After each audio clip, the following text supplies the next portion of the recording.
Hi and welcome back to my channel. If you don't know me, my name is Saro and I'm a 2100 federated chess coach. And on our quest of understanding the chess principles, today we want to discuss the principle of developing pieces and not bringing the queen out too early. Or to put it differently, how to punish it. A very popular way of white in the beginning to win a game is to go for the scholar's mate.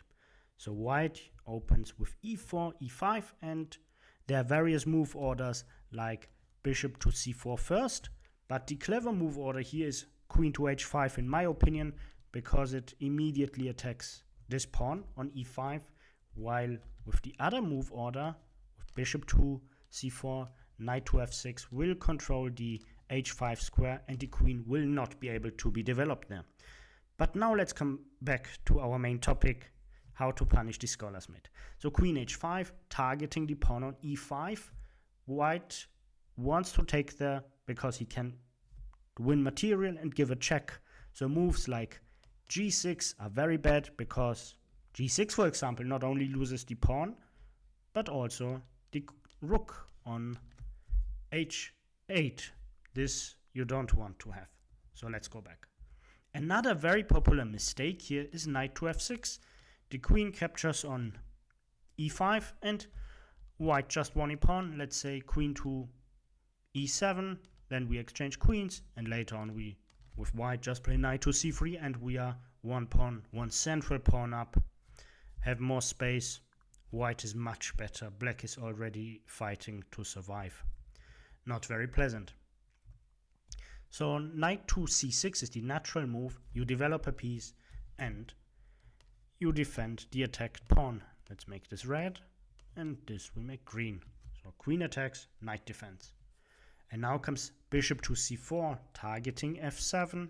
And now again, let's go through some mistakes here. Knight to f6 obviously fails due to the mate. Queen takes f7, very horrible mate. You don't want to get into this position. Also, knight to h6 isn't that precise. The knight is protecting h7, so the queen cannot take, because otherwise the knight just takes and in the end you just won a queen. Not good for black, for white, excuse me. It's good for black. But a move like d3 is strong here.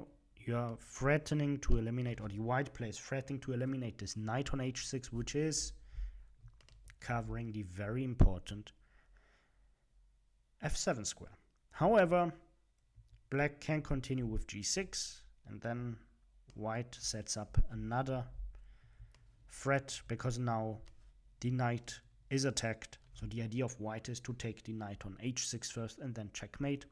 This would be devastating. Let's say black just ignores this and plays bishop g7, then we just take, and if black wants to regain the piece, he's going to be mated. Game over. Very bad. You don't want to have this.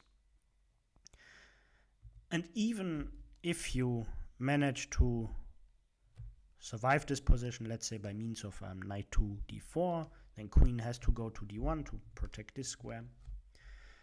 The problem is, in my opinion, that this knight here is not well placed. It's on h6 without any need. You could have put it on f6.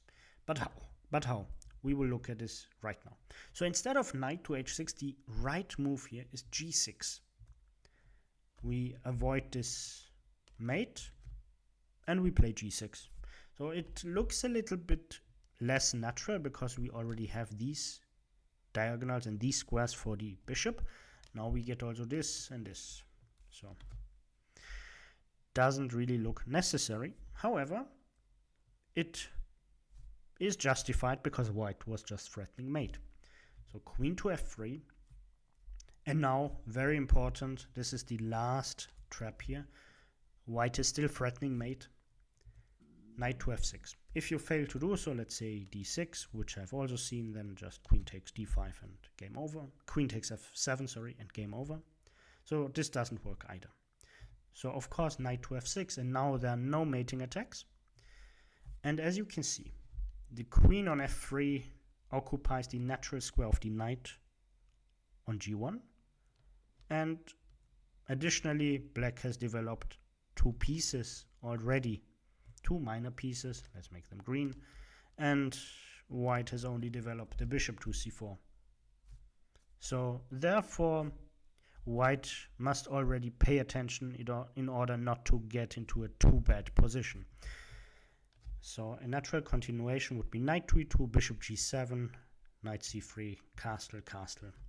In my opinion, this position is more pleasant for black, and white will try to equalize. Now let's take a look at this from the black side, because we wanted to punish what white did. So e4, e5, queen to h5, knight c6, bishop c4, threatening mate again, pardon me, g6, queen f3, knight to f6, knight e2, bishop to g7, knight c3, black castles, white castles, and black might already be a little bit better here. As mentioned, white needs to pay attention in order not to get a too worse position. Now, since we're finished with this topic, I want to put and focus on my recent coaching offer. On Sundays, you have the possibility to join a group session. It lasts 90 minutes, costs $9.99. And if you're interested, feel free to click on the link in the description. See you in the next video. And if you want to continue browsing these videos, I would suggest you this one here. See you.